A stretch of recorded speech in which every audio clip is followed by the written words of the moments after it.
The Adventure of Wisteria Lodge 1. The Singular Experience of Mr. John Scott Eccles.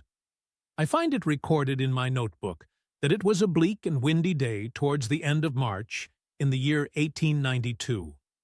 Holmes had received a telegram while we sat at our lunch, and he had scribbled a reply. He made no remark, but the matter remained in his thoughts, for he stood in front of the fire afterwards with a thoughtful face, smoking his pipe, and casting an occasional glance at the message. Suddenly, he turned upon me with a mischievous twinkle in his eyes. "I suppose, Watson, we must look upon you as a man of letters," said he. "How do you define the word grotesque?"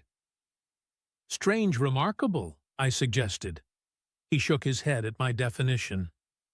"There is surely something more than that," said he. "Some underlying suggestion of the tragic and the terrible.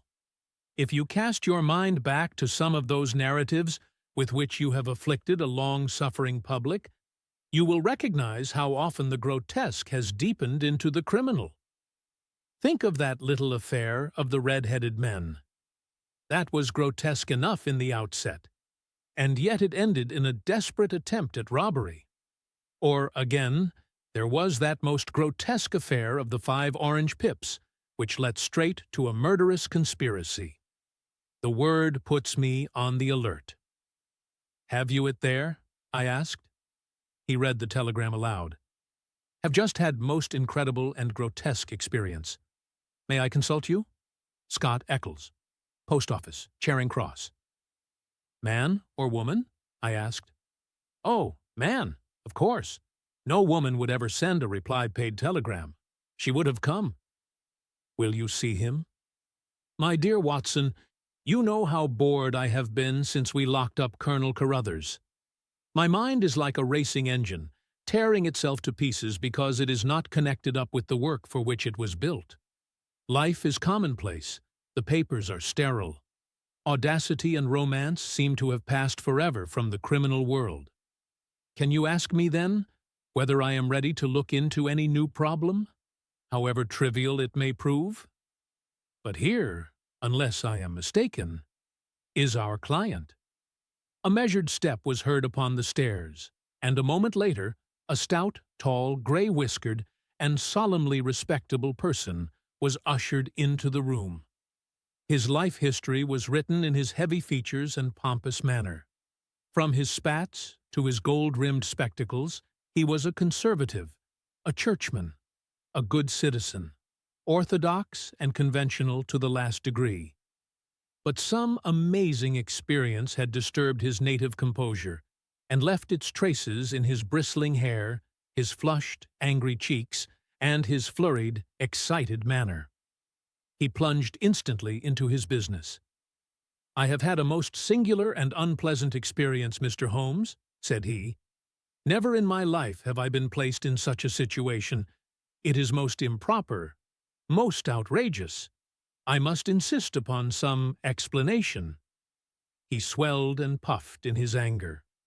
"Pray sit down, Mr. Scott Eccles," said Holmes in a soothing voice. "May I ask, in the first place, why you came to me at all?" "Well, sir, it did not appear to be a matter which concerned the police, and yet, when you have heard the facts, you must admit that I could not leave it where it was. Private detectives are a class with whom I have absolutely no sympathy, but nonetheless, having heard your name—" "Quite so. But, in the second place, why did you not come at once?" Holmes glanced at his watch. "It is 2:15, he said. "Your telegram was dispatched about 1, but no one can glance at your toilet and attire without seeing that your disturbance dates from the moment of your waking." Our client smoothed down his unbrushed hair and felt his unshaven chin. "You are right, Mr. Holmes. I never gave a thought to my toilet. I was only too glad to get out of such a house. But I have been running round making inquiries before I came to you. I went to the house agents, you know, and they said that Mr. Garcia's rent was paid up all right, and that everything was in order at Wisteria Lodge." "Come, come, sir," said Holmes, laughing. "You are like my friend, Doctor Watson, who has a bad habit of telling his stories wrong end foremost.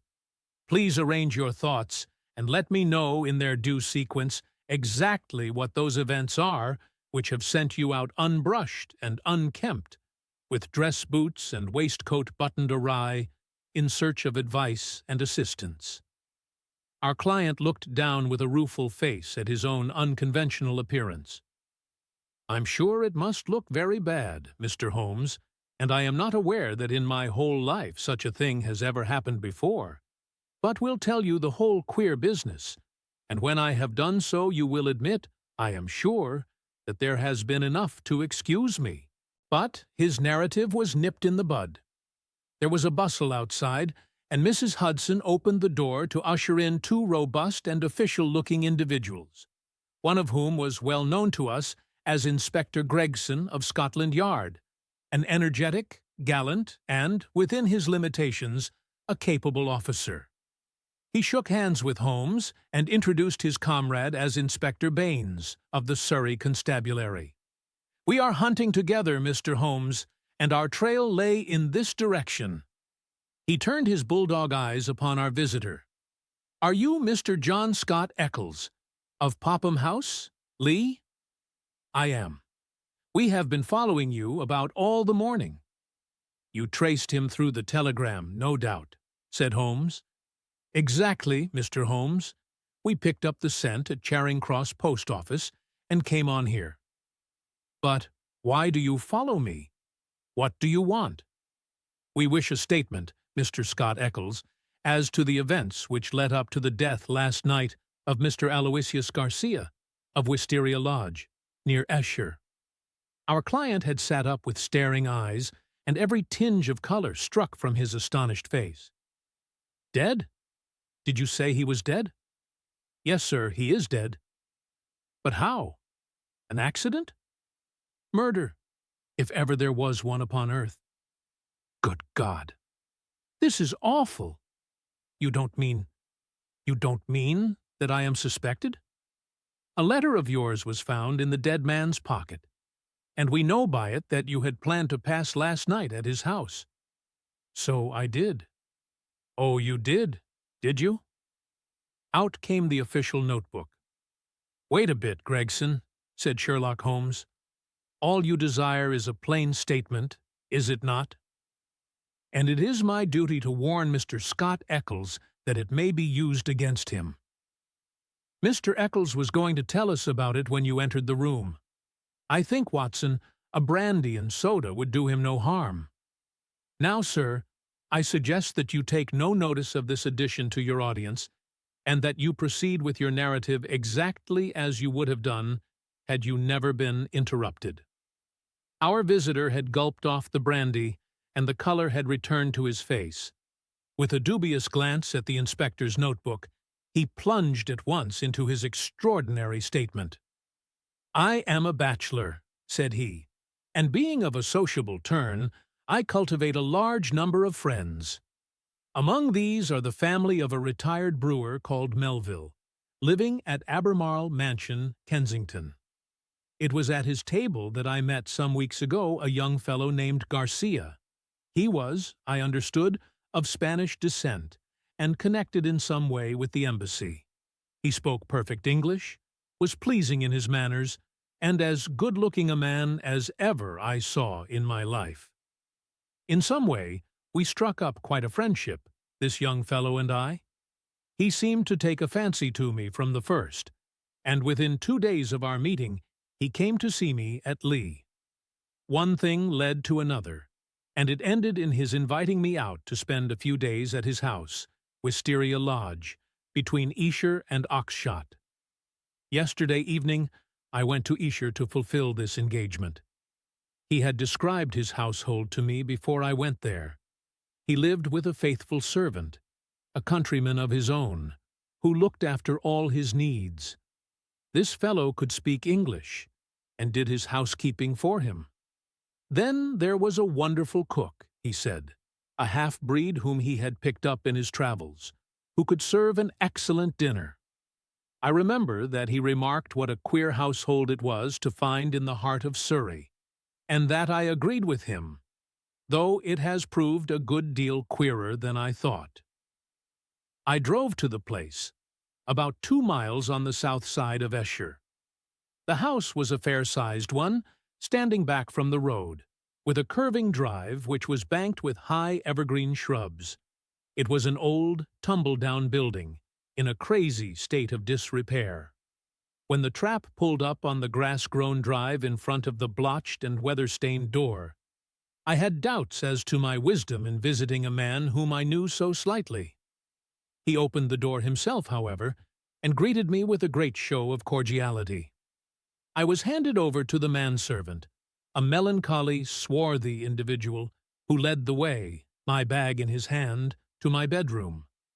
The whole place was depressing. Our dinner was tête-à-tête, and though my host did his best to be entertaining, his thoughts seemed to continually wander, and he talked so vaguely and wildly that I could hardly understand him. He continually drummed his fingers on the table, gnawed his nails, and gave other signs of nervous impatience.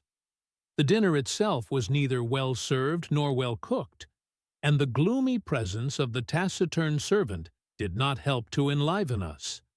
I can assure you that many times in the course of the evening I wished that I could invent some excuse which would take me back to Lee. One thing comes back to my memory, which may have a bearing upon the business that you two gentlemen are investigating. I thought nothing of it at the time. Near the end of dinner, a note was handed in by the servant. I noticed that after my host had read it, he seemed even more distrait and strange than before.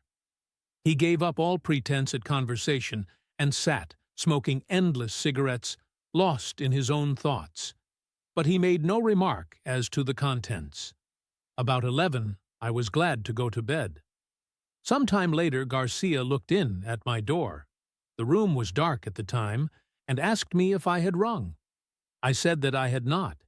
He apologized for having disturbed me so late, saying that it was nearly 1 o'clock. I dropped off after this and slept soundly all night. And now I come to the amazing part of my tale. When I woke, it was broad daylight. I glanced at my watch, and the time was nearly 9. I had particularly asked to be called at 8, so I was very much astonished at this forgetfulness. I sprang up and rang for the servant. There was no response. I rang again and again, with the same result. Then I came to the conclusion that the bell was out of order. I huddled on my clothes and hurried downstairs in an exceedingly bad temper to order some hot water. You can imagine my surprise when I found that there was no one there. I shouted in the hall. There was no answer. Then I ran from room to room. All were deserted. My host had shown me which was his bedroom the night before, so I knocked at the door. No reply. I turned the handle and walked in. The room was empty, and the bed had never been slept in. He had gone with the rest. The foreign host, the foreign footman, the foreign cook, all had vanished in the night. That was the end of my visit to Wisteria Lodge. Sherlock Holmes was rubbing his hands and chuckling as he added this bizarre incident to his collection of strange episodes. "Your experience is, so far as I know, perfectly unique," said he. "May I ask, sir, what you did then?" I was furious. My first idea was that I had been the victim of some absurd practical joke. I packed my things, banged the hall door behind me, and set off for Esher with my bag in my hand. I called at Allen Brothers, the chief land agents in the village, and found that it was from this firm that the villa had been rented. It struck me that the whole proceeding could hardly be for the purpose of making a fool of me, and that the main object must be to get out of the rent. It is late in March, so quarter day is at hand. But this theory would not work. The agent was obliged to me for my warning, but told me that the rent had been paid in advance. Then I made my way to town and called at the Spanish embassy. The man was unknown there. After this, I went to see Melville, at whose house I had first met Garcia, but I found that he really knew rather less about him than I did. Finally, when I got your reply to my wire, I came out to you, since I gather that you are a person who gives advice in difficult cases. But now, Mr. Inspector, I understand, from what you said when you entered the room, that you can carry the story on, and that some tragedy had occurred. I can assure you that every word I have said is the truth, and that, outside of what I have told you, I know absolutely nothing about the fate of this man. My only desire is to help the law in every possible way. I am sure of it, Mr. Scott Eccles. I am sure of it, said Inspector Gregson in a very amiable tone. I am bound to say that everything which you have said agrees very closely with the facts as they have come to our notice. For example, there was that note which arrived during dinner. Did you chance to observe what became of it? Yes, I did. Garcia rolled it up and threw it into the fire. What do you say to that, Mr. Baines? The country detective was a stout, puffy, red man, whose face was only redeemed from grossness by two extraordinarily bright eyes, almost hidden behind the heavy creases of cheek and brow. With a slow smile, he drew a folded and discolored scrap of paper from his pocket. It was a dog grate, Mr. Holmes, and he overpitched it. I picked this out unburned from the back of it. Holmes smiled his appreciation. You must have examined the house very carefully to find a single pellet of paper. I did, Mr. Holmes. It's my way. Shall I read it, Mr. Gregson? The Londoner nodded. The note is written upon ordinary cream-laid paper without watermark. It is a quarter sheet. The paper is cut off in 2 snips with a short-bladed scissors. It has been folded over 3 times and sealed with purple wax, put on hurriedly, and pressed down with some flat oval object. It is addressed to Mr. Garcia, Wisteria Lodge. It says, Our own colors, green and white. Green open, white shut. Main stair, first corridor, 7th right, green baize. Godspeed. D. It is a woman's writing, done with a sharp-pointed pen, but the address is either done with another pen or by someone else. It is thicker and bolder, as you see. A very remarkable note, said Holmes, glancing it over. I must compliment you, Mr. Baines, upon your attention to detail in your examination of it. A few trifling points might perhaps be added. The oval seal is undoubtedly a plain sleeve link. What else is of such a shape? The scissors were bent nail scissors. Short as the 2 snips are, you can distinctly see the same slight curve in each. The country detective chuckled. I thought I had squeezed all the juice out of it. But I see there was a little over, he said. I'm bound to say that I make nothing of the note except that there was something on hand, and that a woman, as usual, was at the bottom of it. Mr. Scott Eccles had fidgeted in his seat during this conversation. I am glad you found the note, since it corroborates my story, said he. But I beg to point out that I have not yet heard what has happened to Mr. Garcia, nor what has become of his household. As to Garcia, said Gregson, that is easily answered. He was found dead this morning upon Oxshott Common, nearly a mile from his home. His head had been smashed to pulp by heavy blows of a sandbag or some such instrument, which had crushed rather than wounded. It is a lonely corner, and there is no house within a quarter of a mile of the spot. He had apparently been struck down first from behind, but his assailant had gone on beating him long after he was dead. It was a most furious assault. There are no footsteps, nor any clue to the criminals. Robbed? No, there was no attempt at robbery. This is very painful and terrible, said Mr. Scott Eccles in a querulous voice, but it is really uncommonly hard on me. I had nothing to do with my host going off upon a nocturnal excursion, and meeting so sad an end. How do I come to be mixed up with the case?" "Very simply, sir," Inspector Baines answered. "The only document found in the pocket of the deceased was a letter from you saying that you would be with him on the night of his death. It was the envelope of this letter which gave us the dead man's name and address. It was after 9 this morning when we reached his house and found neither you nor anyone else inside it. I wired to Mr. Gregson to run you down in London while I examined Wisteria Lodge. Then I came into town, joined Mr. Gregson, and here we are." "I think now," said Gregson, rising, "we had best put this matter into an official shape. You will come round with us to the station, Mr. Scott Eccles, and let us have your statement in writing." "Certainly, I will come at once, but I retain your services, Mr. Holmes. I desire you to spare no expense and no pains to get at the truth." My friend turned to the country inspector. "I suppose that you have no objection to my collaborating with you, Mr. Baines?" "Highly honored, sir, I am sure. You appear to have been very prompt and businesslike in all that you have done. Was there any clue, may I ask, as to the exact hour that the man met his death?" "He had been there since 1 o'clock. There was rain about that time, and his death had certainly been before the rain." "But that is perfectly impossible, Mr. Baines," cried our client. "His voice is unmistakable.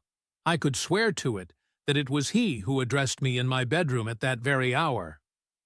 "Remarkable, but by no means impossible," said Holmes, smiling. "You have a clue?" asked Gregson. "On the face of it, the case is not a very complex one, though it certainly presents some novel and interesting features. A further knowledge of facts is necessary before I would venture to give a final and definite opinion. By the way, Mr. Baines, did you find anything remarkable besides this note in your examination of the house?" The detective looked at my friend in a singular way. "There were," said he, "1 or 2 very remarkable things. Perhaps, when I have finished at the police station, you would care to come out and give me your opinion of them." "Am entirely at your service," said Sherlock Holmes, ringing the bell. "You will show these gentlemen out, Mrs. Hudson, and kindly send the boy with this telegram. He is to pay a 5-shilling reply." We sat for some time in silence after our visitors had left. Holmes smoked hard, with his brows drawn down over his keen eyes and his head thrust forward in the eager way characteristic of the man. "Well, Watson," he asked, turning suddenly upon me, "what do you make of it?"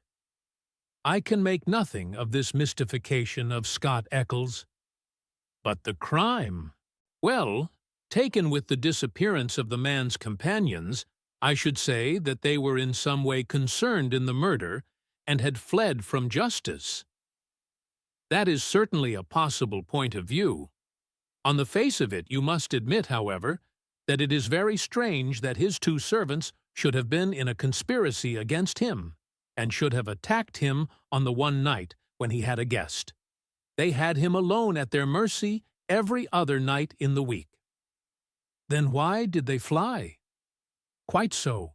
Why did they fly? There is a big fact. Another big fact is the remarkable experience of our client, Scott Eccles. Now, my dear Watson, is it beyond the limits of human ingenuity to furnish an explanation which would cover both of these big facts? If it were one which would also admit of the mysterious note with its very curious phraseology, why, then, it would be worth accepting as a temporary hypothesis. If the fresh facts which come to our knowledge all fit themselves into the scheme, then our hypothesis may gradually become a solution. But what is our hypothesis?" Holmes leaned back in his chair with half-closed eyes. "You must admit, my dear Watson, that the idea of a joke is impossible. There were grave events afoot, as the sequel showed, and the coaxing of Scott Eccles to Wisteria Lodge had some connection with them. But what possible connection? Let us take it link by link. There is, on the face of it, something unnatural about this strange and sudden friendship between the young Spaniard and Scott Eccles. It was the former who forced the pace. He called upon Eccles at the other end of London on the very day after he first met him, and he kept in close touch with him until he got him down to Esher. Now, what did he want with Eccles? What could Eccles supply? I see no charm in the man. He is not particularly intelligent, not a man likely to be congenial to a quick-witted Latin. Why, then, was he picked out from all the other people whom Garcia met as particularly suited to his purpose? Has he any one outstanding quality? I say that he has. He is the very type of conventional British respectability, and the very man as a witness to impress another Briton. You saw yourself how neither of the inspectors dreamed of questioning his statement, extraordinary as it was. But what was he to witness? Nothing, as things turned out, but everything had they gone another way. That is how I read the matter. I see, he might have proved an alibi. Exactly, my dear Watson, he might have proved an alibi. We will suppose, for argument's sake, that the household of Wisteria Lodge are confederates in some design. The attempt, whatever it may be, is to come off, we will say, before 1 o'clock. By some juggling of the clocks, it is quite possible that they may have got Scott Eccles to bed earlier than he thought. But in any case, it is likely that when Garcia went out of his way to tell him that it was 1, it was really not more than 12. If Garcia could do whatever he had to do and be back by the hour mentioned, he had evidently a powerful reply to any accusation. Here was this irreproachable Englishman ready to swear in any court of law that the accused was in the house all the time. It was an insurance against the worst. Yes, I see that. But how about the disappearance of the others? I have not all my facts yet, but I do not think there are any insuperable difficulties. Still, it is an error to argue in front of your data. You find yourself insensibly twisting them round to fit your theories. And the message? How did it run? Our own colors, green and white. Sounds like racing. Green open, white shut. That is clearly a signal. Main stair, first corridor, 7th right, green baize. This is an assignation. We may find a jealous husband at the bottom of it all. It was clearly a dangerous quest. She would not have said Godspeed had it not been so. D, that should be a guide. The man was a Spaniard. I suggest that D stands for Dolores, a common female name in Spain. Good, Watson, very good, but quite inadmissible. A Spaniard would write to a Spaniard in Spanish. The writer of this note is certainly English. Well, we can only possess our soul in patience until this excellent inspector come back for us. Meanwhile, we can thank our lucky fate, which has rescued us for a few short hours from the insufferable fatigues of idleness. An answer had arrived to Holmes's telegram before our Surrey officer had returned. Holmes read it and was about to place it in his notebook when he caught a glimpse of my expectant face. He tossed it across with a laugh. "We are moving in exalted circles," said he.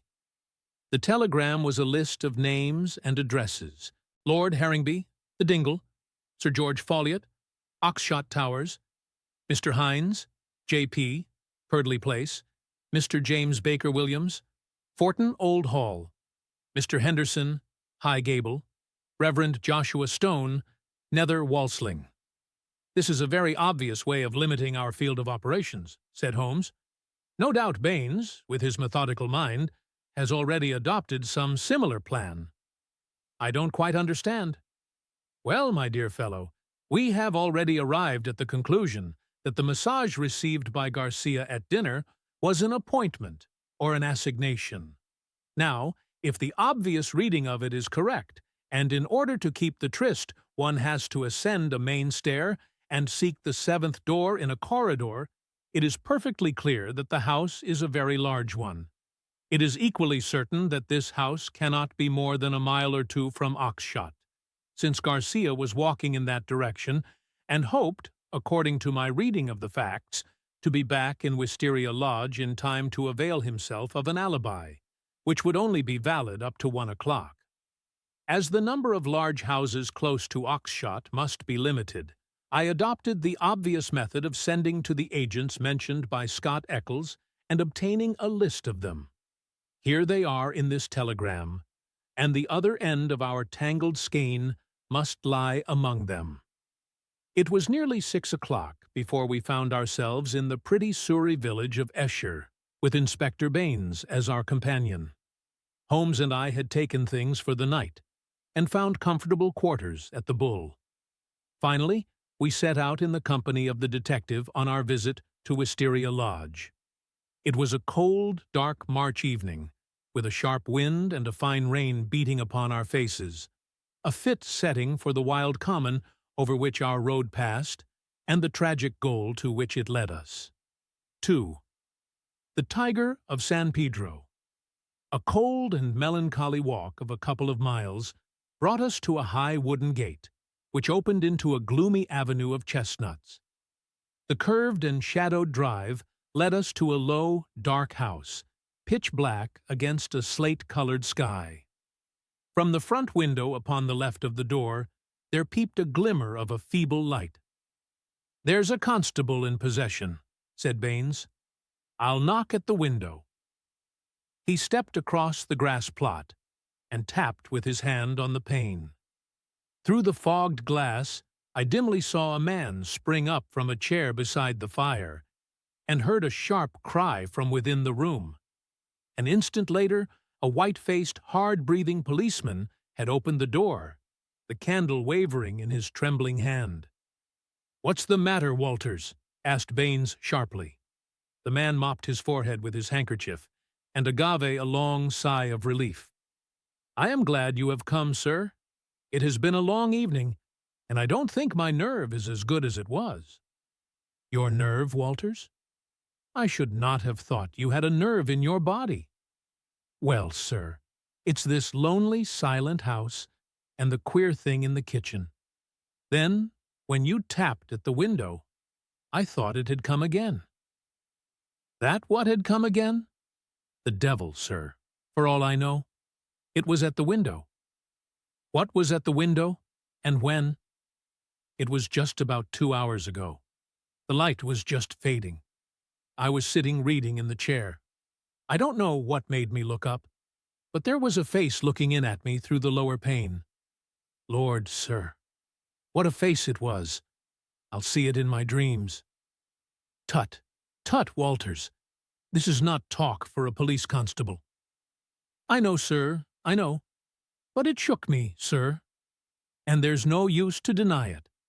It wasn't black, sir, nor was it white, nor any color that I know, but a kind of queer shade like clay with a splash of milk in it. Then there was the size of it. It was twice yours, sir.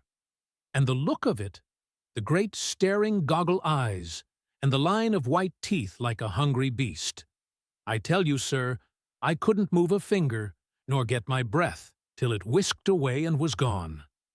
Out I ran and through the shrubbery, but thank God there was no one there. If I didn't know you were a good man, Walters, I should put a black mark against you for this. If it were the devil himself, a constable on duty should never thank God that he could not lay his hands upon him. I suppose the whole thing is not a vision and a touch of nerves." "That, at least, is very easily settled," said Holmes, lighting his little pocket lantern. "Yes," he reported, after a short examination of the grass bed. "A number 12 shoe, I should say. If he was all on the same scale as his foot, he must certainly have been a giant. What became of him? He seems to have broken through the shrubbery and made for the road." "Well," said the inspector with a grave and thoughtful face, Whoever he may have been, and whatever he may have wanted, he's gone for the present, and we have more immediate things to attend to. Now, Mr. Holmes, with your permission, I will show you round the house." The various bedrooms and sitting rooms had yielded nothing to a careful search. Apparently, the tenants had brought little or nothing with them, and all the furniture down to the smallest details had been taken over with the house. A good deal of clothing with the stamp of Marks and Company, High Holborn, had been left behind. Telegraphic inquiries had been already made, which showed that Marks knew nothing of his customer save that he was a good payer. Odds and ends, some pipes, a few novels, 2 of them in Spanish, and old-fashioned pin-fire revolver, and a guitar were among the personal property. "Nothing in all this," said Baines, stalking, candle in hand, from room to room. "But now, Mr. Holmes, I invite your attention to the kitchen." It was a gloomy, high-ceilinged room at the back of the house, with a straw litter in one corner, which served apparently as a bed for the cook. The table was piled with half-eaten dishes and dirty plates, the debris of last night's dinner. "Look at this," said Baines. "What do you make of it?" He held up his candle before an extraordinary object which stood at the back of the dresser. It was so wrinkled and shrunken and withered that it was difficult to say what it might have been. One could but say that it was black and leathery, and that it bore some resemblance to a dwarfish human figure. At first, as I examined it, I thought that it was a mummified Negro baby, and then it seemed a very twisted and ancient monkey. Finally, I was left in doubt as to whether it was animal or human. A double band of white shells were strung round the center of it. Very interesting indeed," said Holmes, peering at this sinister relic. "Anything more?" In silence, Baines led the way to the sink and held forward his candle. The limbs and body of some large white bird, torn savagely to pieces with the feathers still on, were littered all over it. Holmes pointed to the wattles on the severed head. "A white cock," said he. "Most interesting. It is really a very curious case." But Mr. Baines had kept his most sinister exhibit to the last. From under the sink, he drew a zinc pail which contained a quantity of blood. Then from the table he took a platter heaped with small pieces of charred bone. "Something has been killed, and something has been burned. We raked all these out of the fire. We had a doctor in this morning. He says that they are not human." Holmes smiled and rubbed his hands. "I must congratulate you, Inspector, on handling so distinctive and instructive a case. Your powers, if I may say so without offense, seem superior to your opportunities." Inspector Baines's small eyes twinkled with pleasure. "You're right, Mr. Holmes. We stagnate in the provinces. A case of this sort gives a man a chance, and I hope that I shall take it. What do you make of these bones?" "A lamb, I should say, or a kid." "And the white cock?" "Curious, Mr. Baines, very curious. I should say almost unique." "Yes, sir. There must have been some very strange people with some very strange ways in this house. One of them is dead. Did his companions follow him and kill him? If they did, we should have them, for every port is watched. But my own views are different. Yes, sir, my own views are very different." "You have a theory, then?" "And I'll work it myself, Mr. Holmes. It's only due to my own credit to do so. Your name is made, but I have still to make mine. I should be glad to be able to say afterwards that I had solved it without your help." Holmes laughed good-humoredly. "Well, well, Inspector," said he, "do you follow your path, and I will follow mine. My results are always very much at your service if you care to apply to me for them. I think that I have seen all that I wish in this house, and that my time may be more profitably employed elsewhere. Au revoir, and good luck." I could tell by numerous subtle signs, which might have been lost upon anyone but myself, that Holmes was on a hot scent. As impassive as ever to the casual observer, there were nonetheless a subdued eagerness and suggestion of tension in his brightened eyes and brisker manner, which assured me that the game was afoot. After his habit, he said nothing, and after mine, I asked no questions, sufficient for me to share the sport and lend my humble help to the capture, without distracting that intent brain with needless interruption. All would come round to me in due time. I waited, therefore, but to my ever-deepening disappointment, I waited in vain. Day succeeded. Day. And my friend took no step forward. One morning he spent in town, and I learned from a casual reference that he had visited the British Museum. Save for this one excursion, he spent his days in long and often solitary walks, or in chatting with a number of village gossips whose acquaintance he had cultivated. "I'm sure, Watson, a week in the country will be invaluable to you," he remarked. "It is very pleasant to see the first green shoots upon the hedges and the catkins on the hazels once again. With a spud, a tin box, and an elementary book on botany, there are instructive days to be spent." He prowled about with this equipment himself, but it was a poor show of plants, which he would bring back of an evening. Occasionally, in our rambles, we came across Inspector Baines. His fat red face wreathed itself in smiles, and his small eyes glittered as he greeted my companion. He said little about the case, but from that little we gathered that he also was not dissatisfied at the course of events. I must admit, however, that I was somewhat surprised when, some 5 days after the crime, I opened my morning paper to find in large letters, "The Ox-Shot Mystery. A solution arrest of supposed assassin."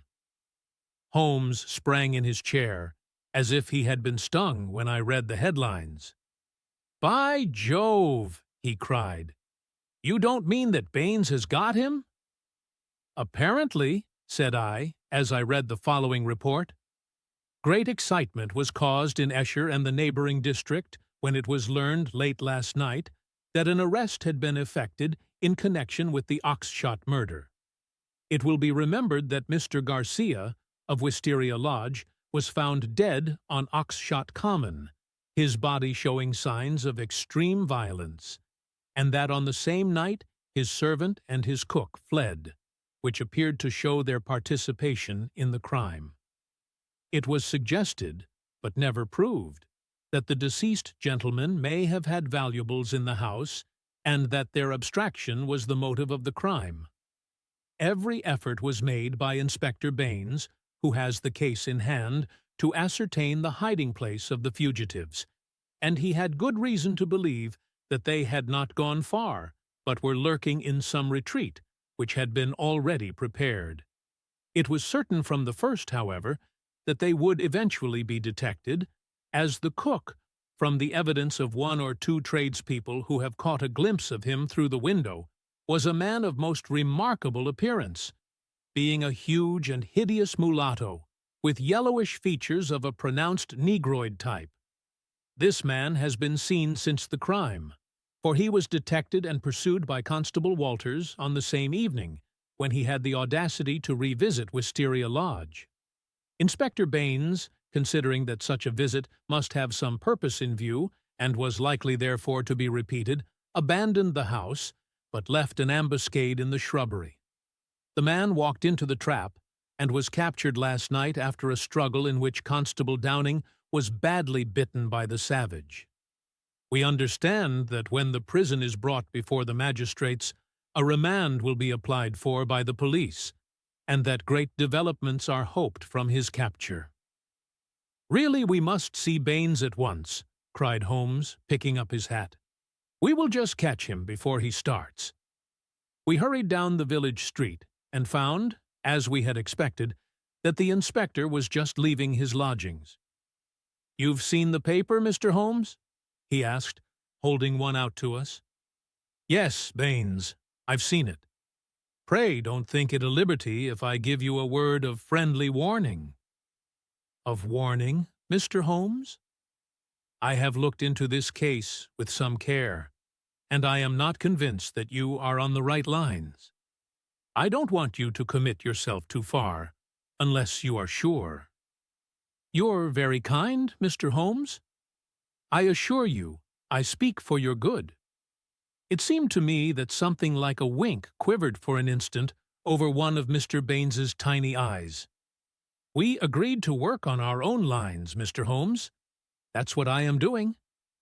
Oh, very good, said Holmes. Don't blame me.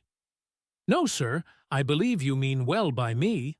But we all have our own systems, Mr. Holmes. You have yours, and maybe I have mine. Let us say no more about it. You're welcome always to my news. This fellow is a perfect savage, as strong as a cart horse and as fierce as the devil.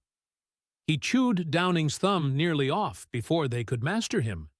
He hardly speaks a word of English, and we can get nothing out of him but grunts. And you think you have evidence that he murdered his late master? I didn't say so, Mr. Holmes. I didn't say so. We all have our little ways. You try yours, and I will try mine. That's the agreement. Holmes shrugged his shoulders as we walked away together. I can't make the man out. He seems to be riding for a fall. Well, as he says, we must each try our own way and see what comes of it. But there's something in Inspector Baines which I can't quite understand. Just sit down in that chair, Watson, said Sherlock Holmes when we had returned to our apartment at the Bull. I want to put you in touch with the situation, as I may need your help tonight. Let me show you the evolution of this case, so far as I have been able to follow it. Simple as it has been in its leading features, it has nonetheless presented surprising difficulties in the way of an arrest. There are gaps in that direction which we have still to fill. We will go back to the note which was handed in to Garcia upon the evening of his death.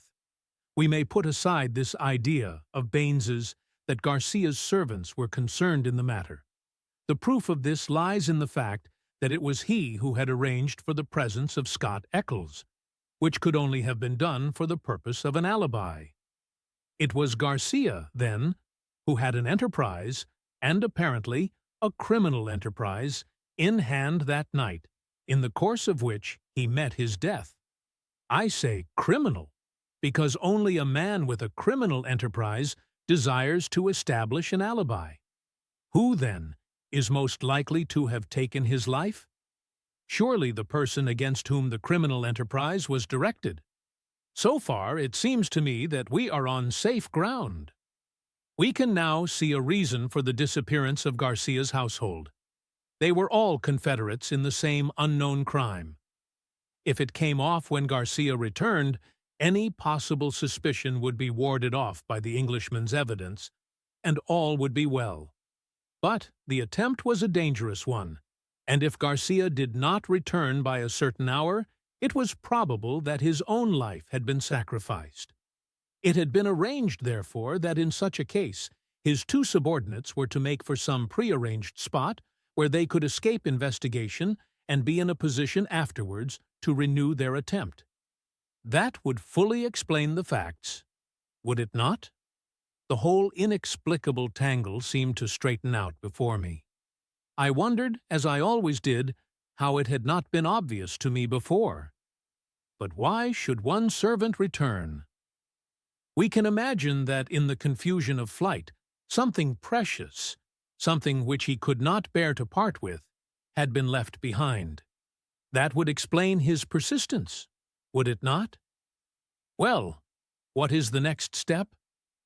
The next step is the note received by Garcia at the dinner.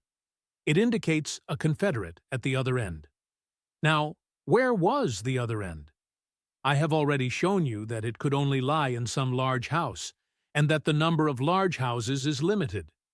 My first days in this village were devoted to a series of walks, in which, in the intervals of my botanical researches, I made a reconnaissance of all the large houses and an examination of the family history of the occupants. One house, and only one, riveted my attention. It is the famous old Jacobean Grange of High Gable, 1 mile on the farther side of Oxshott, and less than half a mile from the scene of the tragedy. The other mansions belong to prosaic and respectable people who live far aloof from romance. But Mr. Henderson of High Gable was, by all accounts, a curious man to whom curious adventures might befall. I concentrated my attention, therefore, upon him and his household. A singular set of people, Watson. The man himself, the most singular of them all. I managed to see him on a plausible pretext, but I seemed to read in his dark, deep-set, brooding eyes that he was perfectly aware of my true business. He is a man of 50, strong, active, with iron-gray hair, great bunched black eyebrows, the step of a deer, and the air of an emperor. A fierce, masterful man, with a red-hot spirit behind his parchment face. He is either a foreigner or has lived long in the tropics, for he is yellow and sapless, but tough as whipcord.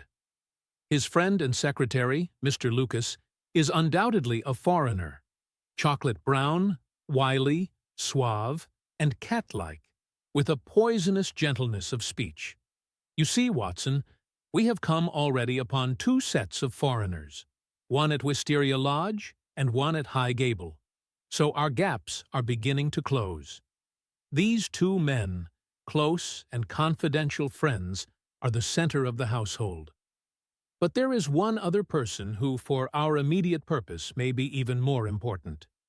Henderson has 2 children, girls of 11 and 13. Their governess is a Miss Burnett, an Englishwoman of 40 or thereabouts. There is also one confidential manservant. This little group forms the real family, for their travel about together, and Henderson is a great traveler, always on the move. It is only within the last weeks that he has returned, after a year's absence, to High Gable. I may add that he is enormously rich, and whatever his whims may be, he can very easily satisfy them. For the rest, his house is full of butlers, footmen, maidservants, and the usual overfed, underworked staff of a large English country house. So much I learned partly from village gossip and partly from my own observation.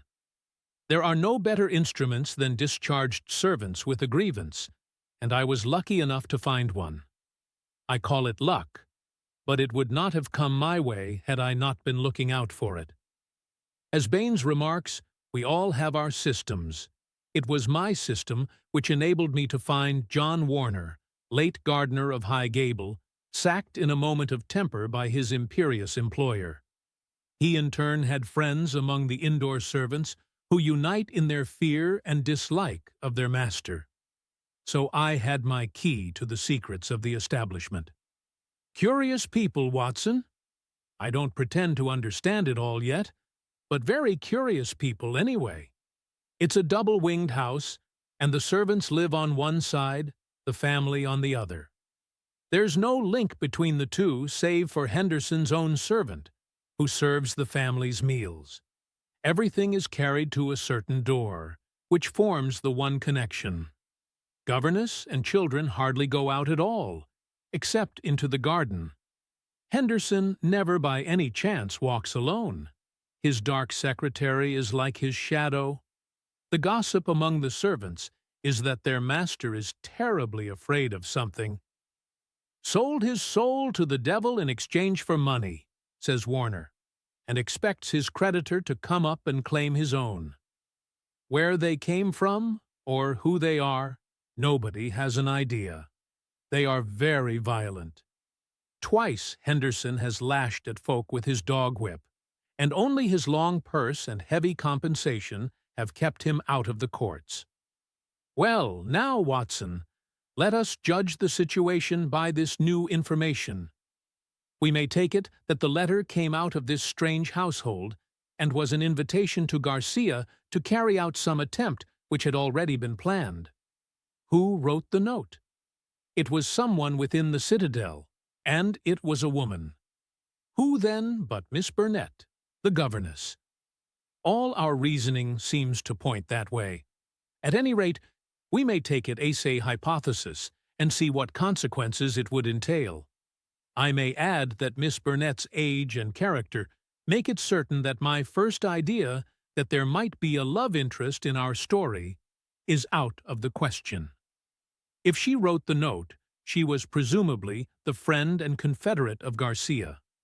What, then, might she be expected to do if she heard of his death? If he met it in some nefarious enterprise, her lips might be sealed.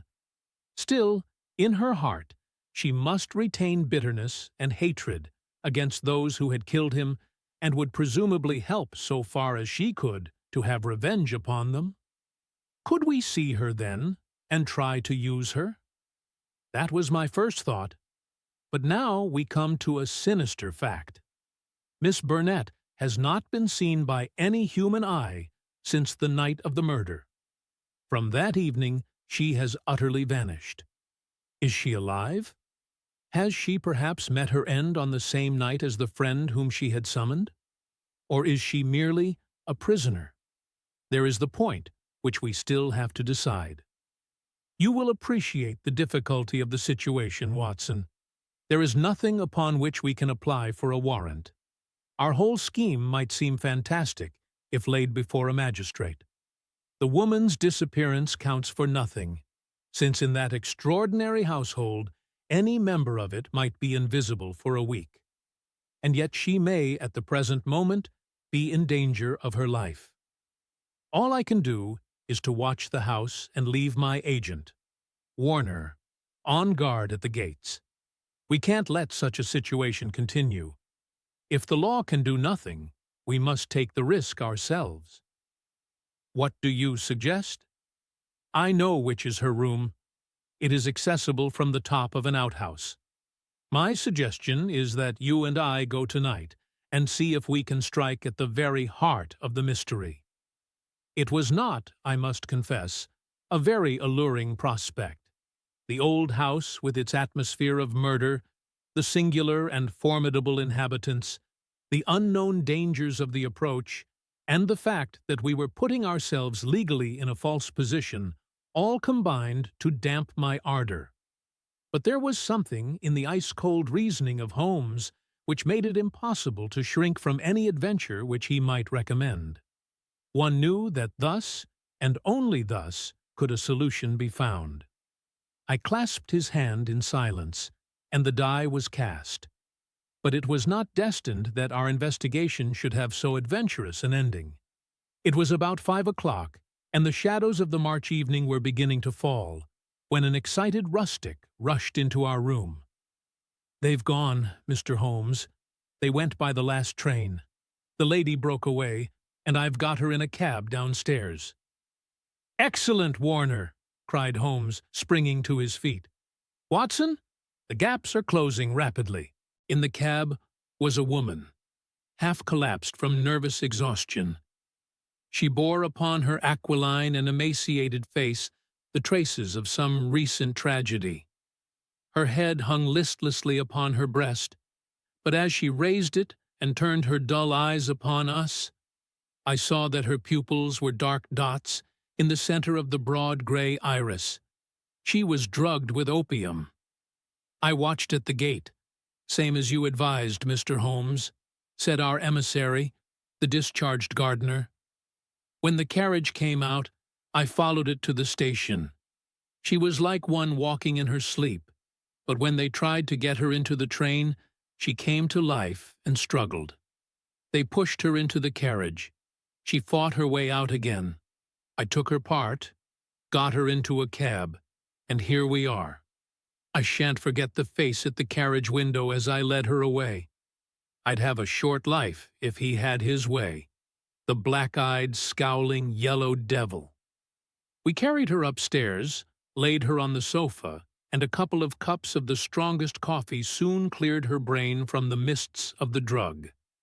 Baines had been summoned by Holmes, and the situation rapidly explained to him. "Why, sir, you've got me the very evidence I want," said the inspector warmly, shaking my friend by the hand. "I was on the same scent as you from the first." "What? You were after Henderson?" "Why, Mr. Holmes, when you were crawling in the shrubbery at High Gable, I was up one of the trees in the plantation and saw you down below. It was just who would get his evidence first." "Then why did you arrest the mulatto?" Baines chuckled. "I was sure Henderson, as he calls himself, felt that he was suspected, and that he would lie low and make no move so long as he thought he was in any danger. I arrested the wrong man to make him believe that our eyes were off him. I knew he would be likely to clear off then and give us a chance of getting at Miss Burnett." Holmes laid his hand upon the inspector's shoulder. "You will rise high in your profession. You have instinct and intuition," said he. Baines flushed with pleasure. "I've had a plainclothesman waiting at the station all the week. Wherever the High Gable folk go, he will keep them in sight. But he must have been hard put to it when Miss Burnett broke away. However, your man picked her up, and it all ends well. We can't arrest without her evidence, that is clear, so the sooner we get a statement, the better." "Every minute she gets stronger," said Holmes, glancing at the governess. "But tell me, Baines, who is this man Henderson?" "Henderson," the inspector answered, "is Don Murillo, once called the Tiger of San Pedro." "The Tiger of San Pedro!" The whole history of the man came back to me in a flash. He had made his name as the most lewd and bloodthirsty tyrant that had ever governed any country with a pretense to civilization. Strong, fearless, and energetic, he had sufficient virtue to enable him to impose his odious vices upon a cowering people for 10 or 12 years. His name was a terror through all Central America. At the end of that time, there was a universal rising against him. But he was as cunning as he was cruel, and at the first whisper of coming trouble, he had secretly conveyed his treasures aboard a ship which was manned by devoted adherents. It was an empty palace which was stormed by the insurgents next day. The dictator, his 2 children, his secretary, and his wealth had all escaped them. From that moment, he had vanished from the world, and his identity had been a frequent subject for comment in the European press. "Yes, sir, Don Murillo, the Tiger of San Pedro," said Baines. "If you look it up, you will find that the San Pedro colors are green and white, same as in the note, Mr. Holmes. Henderson, he called himself, but I traced him back, Paris and Rome and Madrid to Barcelona, where his ship came in '86. They've been looking for him all the time for their revenge, but it is only now that they have begun to find him out." "They discovered him a year ago," said Miss Burnett, who had sat up and was now intently following the conversation. "Once already, his life has been attempted, but some evil spirit shielded him. Now, again, it is the noble, chivalrous Garcia who has fallen, while the monster goes safe. But another will come, and yet another, until some day justice will be done. That is as certain as the rise of tomorrow's sun." Her thin hands clenched, and her worn face blanched with the passion of her hatred. "But how come you into this matter, Miss Burnett?" asked Holmes.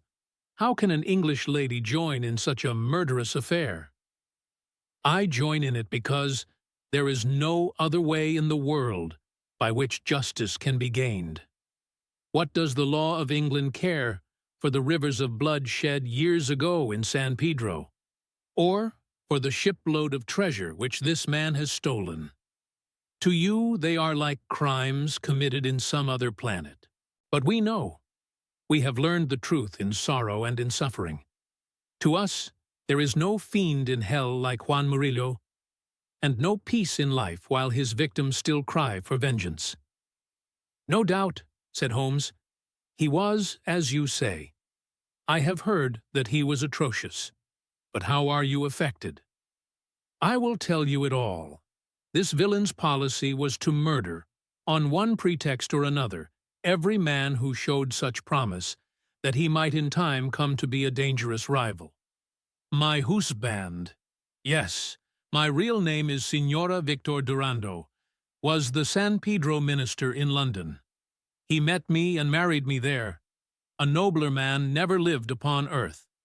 Unhappily, Murillo heard of his excellence, recalled him on some pretext, and had him shot. With a premonition of his fate, he had refused to take me with him. His estates were confiscated, and I was left with a pittance and a broken heart. Then came the downfall of the tyrant. He escaped as you have just described. But the many whose lives he had ruined, whose nearest and dearest had suffered torture and death at his hands, would not let the matter rest. They banded themselves into a society which should never be dissolved until the work was done. It was my part, after we had discovered in the transformed Henderson the fallen despot, to attach myself to his household and keep the others in touch with his movements. This I was able to do by securing the position of governess in his family. He little knew that the woman who faced him at every meal was the woman whose husband he had hurried at an hour's notice into eternity. I smiled on him, did my duty to his children, and bided my time. An attempt was made in Paris, and failed. We zigzagged swiftly here and there over Europe to throw off the pursuers, and finally returned to this house, which he had taken upon his first arrival in England. But here also the ministers of justice were waiting. Knowing that he would return there, Garcia, who is the son of the former highest dignitary in San Pedro, was waiting with two trusty companions of humble station. All three fired with the same reasons for revenge. He could do little during the day, for Murillo took every precaution and never went out save with his satellite Lucas, or Lopez as he was known in the days of his greatness. At night, however, he slept alone, and the avenger might find him. On a certain evening, which had been prearranged, I sent my friend final instructions, for the man was forever on the alert and continually changed his room. I was to see that the doors were open, and the signal of a green or white light in a window, which faced the drive, was to give notice if all was safe, or if the attempt had better be postponed. But everything went wrong with us. In some way, I had excited the suspicion of Lopez, the secretary. He crept up behind me and sprang upon me just as I had finished the note. He and his master dragged me to my room and held judgment upon me as a convicted traitress. Then and there they would have plunged their knives into me, could they have seen how to escape the consequences of the deed. Finally, after much debate, they concluded that my murder was too dangerous. But they determined to get rid forever of Garcia. They had gagged me, and Murillo twisted my arm round until I gave him the address. I swear that he might have twisted it off had I understood what it would mean to Garcia. Lopez addressed the note which I had written, sealed it with his sleeve link, and sent it by the hand of the servant, Jose. How they murdered him I do not know, save that it was Murillo's hand who struck him down, for Lopez had remained to guard me. I believe he must have waited among the gorse bushes through which the path winds and struck him down as he passed. At first they were of a mind to let him enter the house and to kill him as a detected burglar. But they argued that if they were mixed up in an inquiry, their own identity would at once be publicly disclosed, and they would be open to further attacks. With the death of Garcia, the pursuit might cease, since such a death might frighten others from the task. All would now have been well for them had it not been for my knowledge of what they had done. I have no doubt that there were times when my life hung in the balance. I was confined to my room, terrorized by the most horrible threats, cruelly ill-used to break my spirit. See this stab on my shoulder and the bruises from end to end of my arms. And a gag was thrust into my mouth on the one occasion when I tried to call from the window. For 5 days this cruel imprisonment continued, with hardly enough food to hold body and soul together. This afternoon a good lunch was brought me, but the moment after I took it, I knew that I had been drugged. In a sort of dream, I remember being half led, half carried to the carriage. In the same state I was conveyed to the train. Only then, when the wheels were almost moving, did I suddenly realize that my liberty lay in my own hands.